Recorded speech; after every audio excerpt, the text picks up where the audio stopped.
Hello students, welcome to grade 7 English grammar class. And today in this session we are going to learn about tense. I know that you have already learned about tense and their types in the previous grades, right? So you already understand the meaning of tense. But today in this session we are going to get into the detail of understanding, the tense and their types. Where are they used? In which context are they used and how are they used? So let's begin with this and understand that tense actually refers to time, right? When we talk about time, you know that time has three major periods. The time which is there still, which you can see, which you can feel, right? See around you, which is happening, right? The time which is actually running with you. So you call this time as in the present which is happening, which you can see, right? So present is now. Yes. Then we talk about the time which we have already seen and which is gone, like yesterday. The things which we saw yesterday, the things we talked about yesterday, things which we discussed yesterday. That time is past. Past as in time which was then, which is actually gone. And then the third time which we have not seen, which we are not seeing currently, but it's still to come, right? So the time that is yet to come is referred as future, because nobody has seen the future. So we can say yet to come. Simple as that, right? So the time period, as in the tense, is divided into three headers: present, past and future. Simple as that. When we talk about tenses, there are four subcategories of these three main types of tenses. And these subcategories actually help us to understand the time frame in detail. Right? So these four subcategories, I'm sure you already know. The first one is simple. So we say simple present, simple past, simple future. The second is continuous. So how do we say this? Present continuous, past continuous and future continuous. The third is called the perfect. Right? So in all the three we say present perfect, past perfect and future perfect, and the fourth is called as perfect continuous. Right? Simple as that. So they are the four subcategories of the three main types of tenses. When you have to understand the subcategories, we should go one by one to understand how are they used, when are they used, and why are they used. So first of all, we are going to touch upon the present tense, right? That how these four subcategories are used under this present type, right? So you have to understand present is everywhere, which we are seeing. People say that this is our present, we should respect our present. Present is a gift which we should cherish, right? That is absolutely fine. Yeah. So in present simple, we generally talk about the aspects which are actually static, as in which are the universal truths, universal facts, right?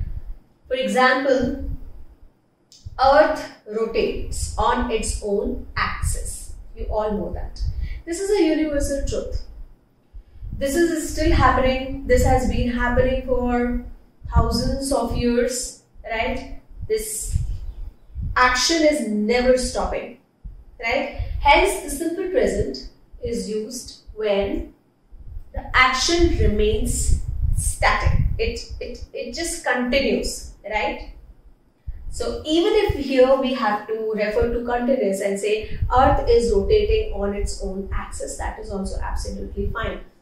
So you will notice that certain places you will actually be able to adjust both simple present and continuous, replacing each other, right? When it comes to perfect, perfect is something that refers to perfection, something which is actually perfectly done, right? So that is perfect. And perfect continuous is something that the work started in the past but is still continuing in the present. So this is how we will understand each and every tense. So this was just to give you the hang of that how are we going to understand each and every time. Now let's dig deep and understand the rules of each and every tense. So let's begin with the present tense. Simple.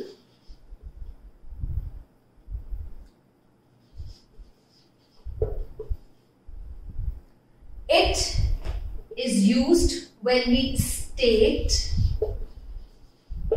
the fact, right? Or we refer to the daily routine, because your daily routine is all about the actions which we perform every day. Like you brush your teeth every day, you go to school every day, right? You write every day, you eat every day, you drink every day, you sleep every day, right? You watch TV every day, right? So your daily routine, right, is actually covered in simple present tense. So stating the fact as in something that is universally known. Yeah, so universal facts. Okay. So what is the rule in this? So you already know about all the personal pronouns and nouns so far because we have already learned about them, right? So we write here like I, you, we and they. This is one category, right? And the second category is she, he and it, right? There are two categories. And here if we add plural, that will be great. Plural noun, right? And here it will be singular noun. Okay? With plural nouns or the personal pronouns like are, you, we, they, we just use the base form of the verb in the simple present tense. So base verb, right? And the object, whatever we have to use. And in singular one, we have to use s or es in the base verb. This is the very rule which you have to understand, right? For example, here I say I take the base verb eat, right? And my object can be food, right? So how will I actually make the statement? I will say I eat food, you eat food, we eat food, they eat food, Ram and Sham eat food. Because Ram and Sham are plural here. Geeta or Sita eat food because Geeta and Sita are actually two girls. So they become plural noun, right? So here this is how we understand this rule. When it comes to understanding the rule with the singular ones and the personal pronouns like he, she, it, which are the singular personal pronouns, we add s and es in the base verb. So eat will become eats. Yeah? We can take the object as its same. So it will be like she eats food, he eats food, it eats food, Ram eats food, or Geeta eats food. Simple as that. Just like I gave the example for universal facts, right? Sun is in the center. So is actually a singular verb, right? And it remains always like this. We cannot say the sun was in the center, because it is a universal fact that it is the center of the solar system. All the planets revolve around the sun. So sun revolve is actually the base verb. We cannot say that all the planets revolved around the sun, because they are still revolving. So we will use the base verb. So what is to note here is that base verb plays a major role here, and with plural and personal pronouns like I, you, we, they, we use simple, the base verb as it is, but with he, she, it and the singular noun, we add s or es in the verb, right, to frame our sentences. This is all about our simple present tense, right? As simple as. Now we will move on to understanding the continuous tense in simple form.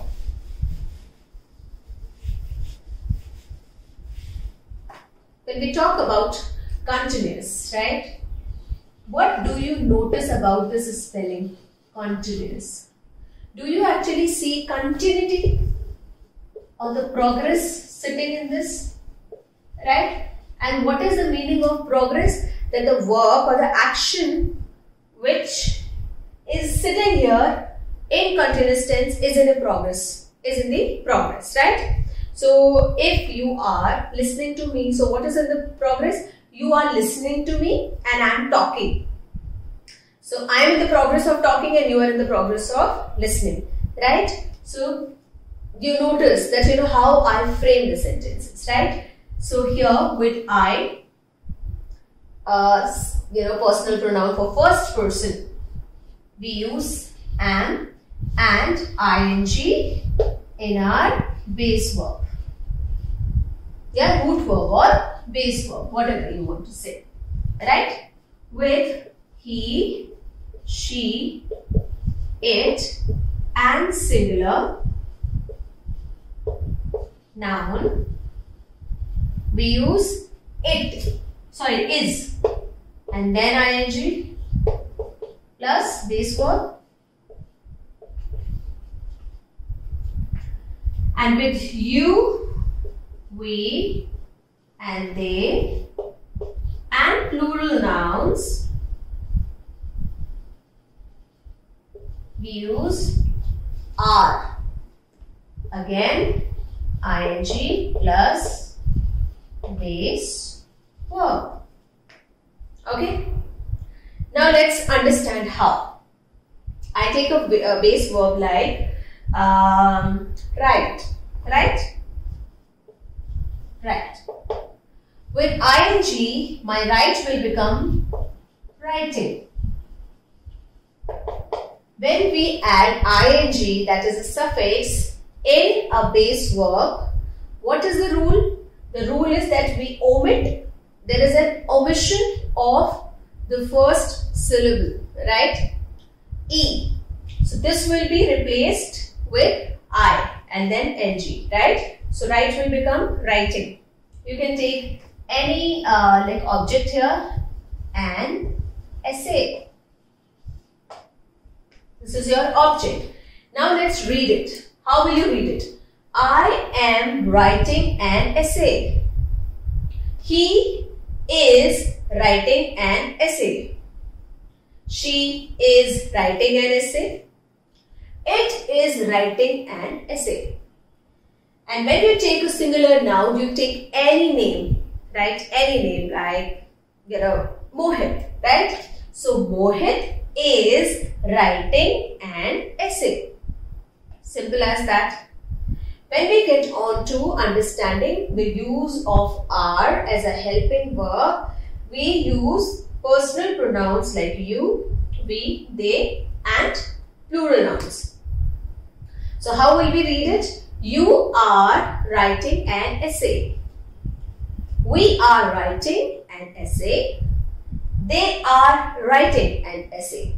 And when we talk about the plural nouns, we know that we have to combine two nouns together, right? So Rohit and Mohit are writing an essay. This is the simple rule to understand the present continuous tense, right? Very simple.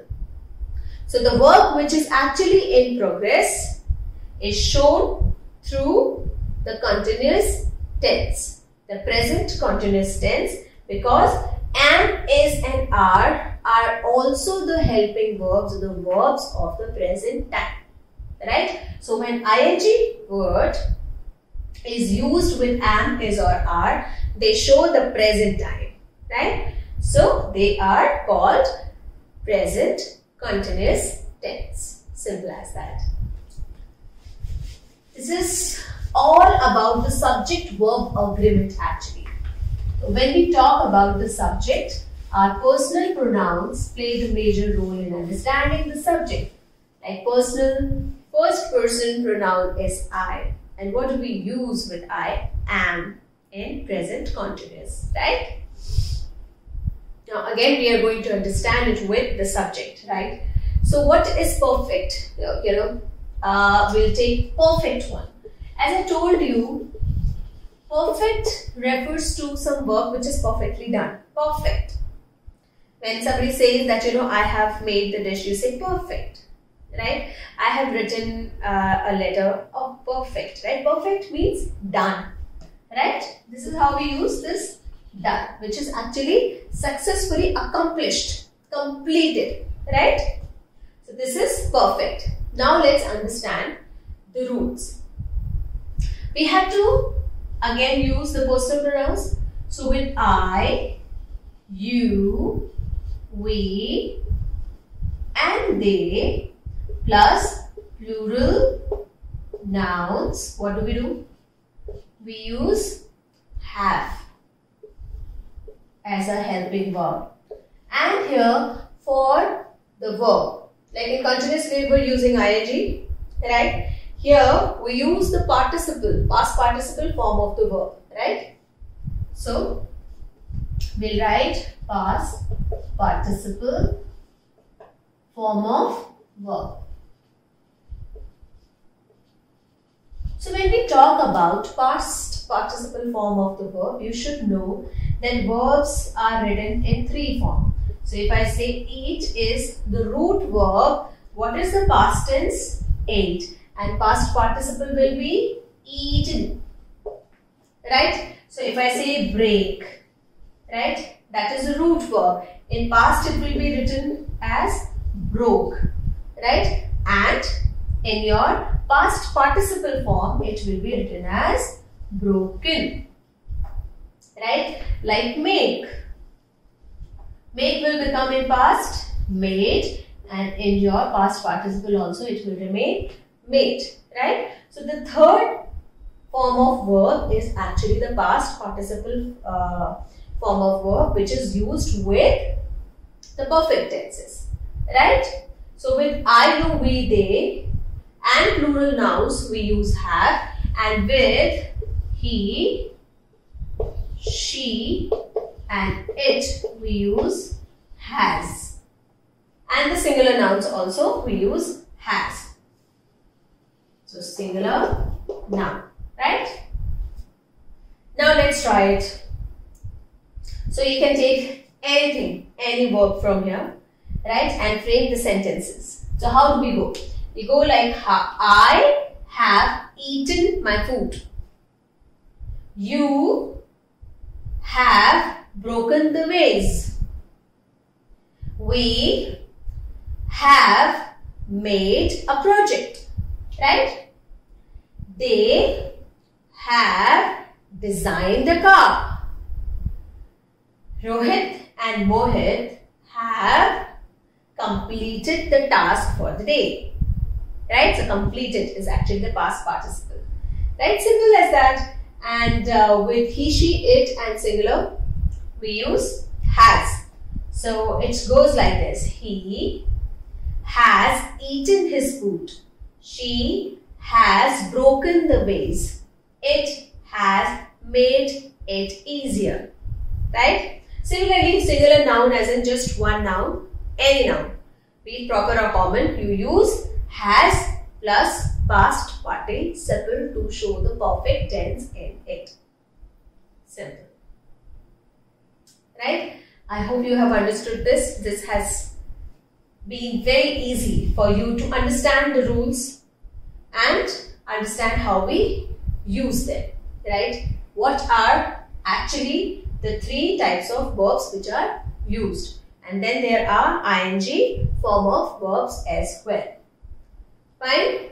After having done this, we will move on to understanding the fourth one, right?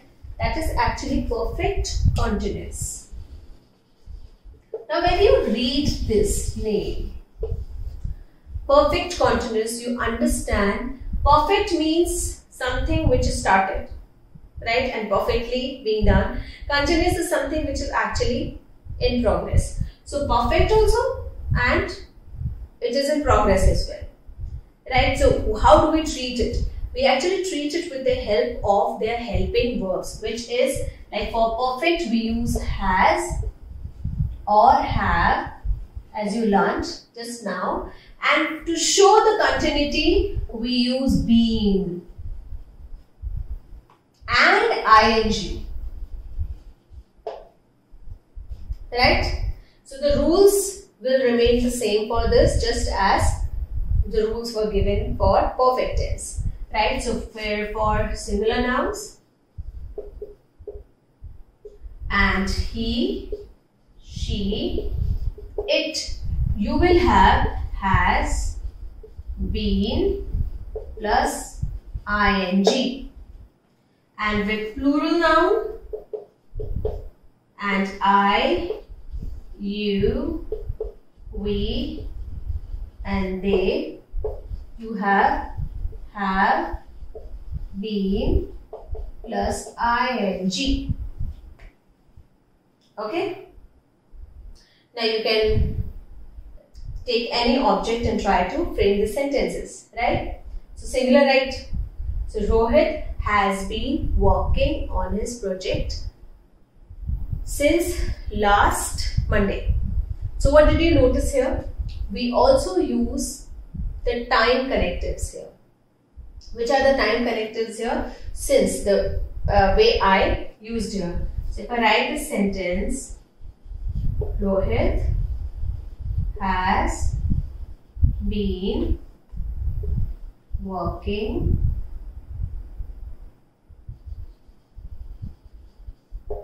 on his project since last Monday, right? So Rohit is actually the singular noun here. Has been working is your compound verb here. Has been, that shows your perfect continuous, and ing on his project since. Since is your time connected here, right? And since is used when we have the definite time, when we know that what was the definite day or the time when he started doing his project. And we also use for, right? So we use for where we are not sure about the time. So Rohit has been working on his project for last few days. So here we are not sure about which exact date was it when he started working on his project. So we will say for last few days. We are not sure whether it is 3 days, 4 days, 5 days. They are just few days, right? So this is how we connect it. So this is all about your perfect continuous tense. And how do we understand this? This is all connected with each other. You can see that, right? There is no hard and fast rule to understand, right? You just have to write it like this. That's singular. And he, she, it, which are again the singular personal pronouns, we use has been plus ing, right, as the verb. So this is actually the complete verb. Has been working, has been sleeping, has been eating, right? It's a complete verb, right? And then we use since and for as in time connectors, right? Conjunctions to just add, to show whether the time is specifically known or not, right? So this is all about perfect continuous tense, or we can say present perfect continuous tense. So I'm sure that you have understood all 4 subcategories of present tense. The first one was simple present, that is states the universal fact or the truth, right, in a very simple manner. The root verb is used without adding anything in the plural nouns along with I, you, we, they. And when we use it with the singular noun and he, she, it, we add s or es in the base form, right? And when we talk about the continuous tense, the present continuous tense, we know that that shows the continuity. The work is in progress. Hence, we use ing in the root verb to show the progress in the verb along with the helping verbs like is, are, am. Is used with singular personal pronouns like he, she, it and singular noun. Are is used with plural nouns as well as with you, we and they, and with I we use am. So is, are, am are the 3 helping verbs which are used in continuous tense to show the continuity or the progress in the work, right? Then present perfect. Perfect means absolutely accomplished, done. The work is actually done. So I have packed my bag. I have cleaned the house. I have spoken with my friend, right? Or I have talked to my friend. It means you have already finished talking to your friend, right? So that is perfect tense. When we talk about present perfect continuous, that is something which is started but is still continuing.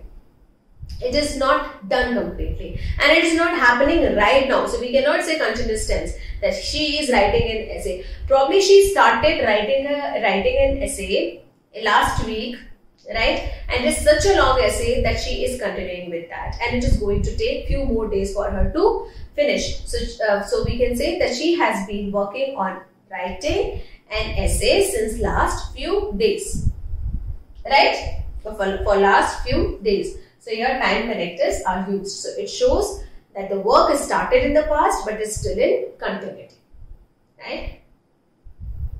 So this is all about the present tense and their subcategories. How are they used? If you understand the usage of present tense, children, you will not face any difficulty understanding past and future also.